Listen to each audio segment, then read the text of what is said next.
maybe my sexuality was uninhibited, but it was purely focused as a power thing. I don't think that that's a whole or healthy or loving use of one's sexuality, which is why I think it's kind of weird and extremely perverse that people think that she's so sexy, because she was kind of nuts. It's a bit sick. Sick. You should know you played her. You had to create that character. Deeply, sociopathically disturbed. Amazing. But it made you a sex symbol. That says a lot about our culture, doesn't it? I guess it does. What does it say about you? I guess that my own weird, perverse sexuality struck a chord. What do you think that chord was? Well, I think I didn't get into the soft lights on a pink sofa with a lot of lip gloss agreement of the I'm an object, I'm a victim, I'm an inflatable doll sexuality, of the I'm a human being who thinks and feels and speaks and has a kind of a vital, passionate sexuality, which I think certainly for grown-ups is more interesting. Big surprise to me how much of my anatomy was revealed, that it was inappropriately, manipulatively taken from me, that I don't agree with the way that it was done, but that I do agree that it was completely appropriate for the character I was playing. So you win some, you lose some. But what did you mean that you thought it was appropriate for the character? Well, it was my idea to do it. It was? But it was not my idea that we would see it. It was my idea that it would be alluded to. So it's appropriate for the character. That's what the character was doing. Here you are. You could say on top of the world, I guess you could, huh? It's pretty, isn't it? One of Hollywood's leading ladies. What's it like to have achieved that status? What's it done to you? Well, it's an incredible relief after all these years. But do you feel like you're in a position now, having achieved this leading lady status, this total stardom, that you better hurry up and keep moving and keep cranking them out, because in the leading lady, there's a limited time? I don't feel like I'm trying to prove something, or that I need to be a bigger star. Oh, there was something about the idea of fleeting beauty that for the male superstar, you know, you don't have the same problem of fleeting beauty. Do you feel that? Well, obviously, my butt isn't where it was 10 years ago. Your butt?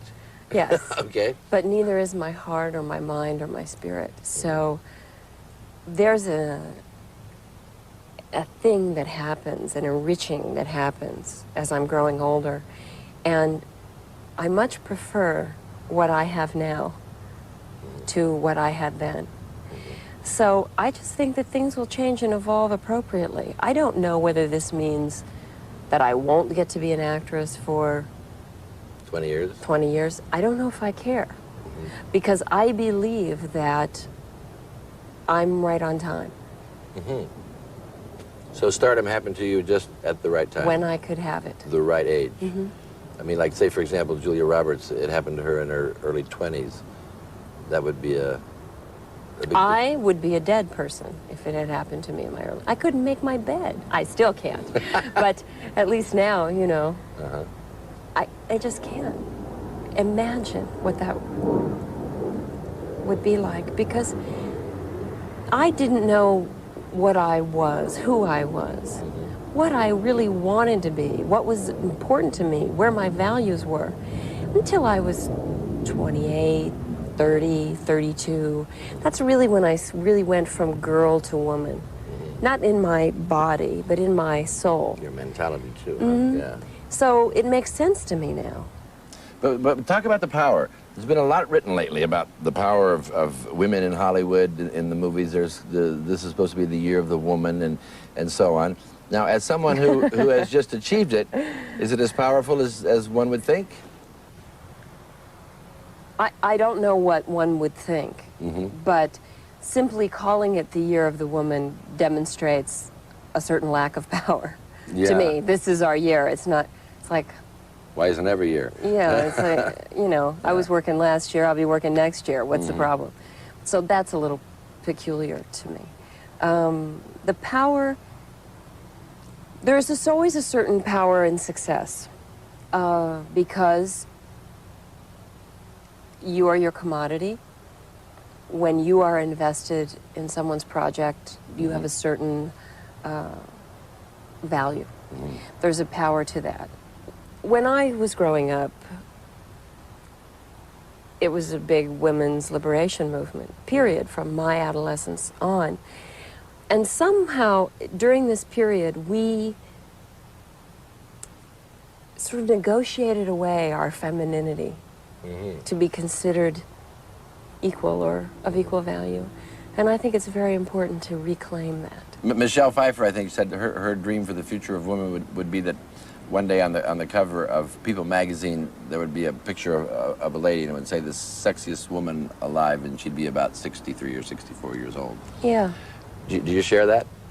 Well, I think that sexy is something that we've come to put together with diet soft drink ads. Yeah. And I think that there's a perversity to that. So I don't care what People magazine says about it, as long as when I'm 63, I'm my fullest, sexiest, most sensual self. That I haven't let that be stolen from me by some advertising executive who thinks that you're only sexy in a leotard at 22. Right. Diamond ring and all. The great thing about having an engagement ring that actually looks like an engagement ring is you get to go to your friends, I'm engaged! Yes, look at it's that. Fabulous. Is that lovely or Isn't not? that lovely? So there are other things that you care about. How have all these other elements of life, the stardom, the sex symbol, the power, the creative fulfillment, how has that affected your personal life in terms of relationship? There's a balance. We have agreements of when we're together and stuff that doesn't change. Neither of us accept any appointments, dates, anything without talking it over with the other one. We're just never apart. You're really in love, aren't you? Yeah, I guess so. I guess that's what that is. That's great. Yeah. Is that like the icing on the cake of everything else, or is... No, it's the cake.